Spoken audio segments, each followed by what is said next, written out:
Hola corazoncitos, hoy les voy a contar la historia del Teque Teque. Aclaro que sí, eres muy miedoso, no la escuches. La leyenda cuenta que el Teque Teque es el fantasma de una joven que murió trágicamente en una estación de tren. La chica era introvertida y muchos de sus compañeros del colegio eran malvados con ella, por lo que le hacían bromas pesadas, hasta que un día de las bromas se les fue de las manos. Un grupo de amigos decidió colocarle un insecto en el hombro a la chica mientras esperaba el tren para asustarla, y lo lograron.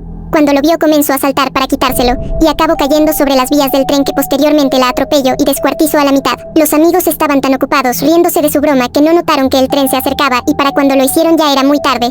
Los chicos juraron no decirle nada a nadie de lo sucedido e hicieron pública la versión de que, como era una chica rara, no soportó su vida y decidió arrojarse delante del tren cuando pasaba. Pero una noche la joven regresó por su venganza. Los tres amigos iban caminando en la noche cerca del lugar cuando comenzaron a escuchar un sonido demasiado extraño que cada vez parecía estar más cerca. Cuando se dieron la vuelta, allí estaba la chica sin piernas y con sus tropas colgando, que los miraba fijamente. Intentaron huir, pero fue inútil. El fantasma se dispuso a cortarlos por la mitad a los tres amigos con una guadaña y de esa forma dejarlos en mismas condiciones. Desde entonces el fantasma Teque Teque ronda estaciones de tren en busca de nuevas víctimas para satisfacer su necesidad de venganza.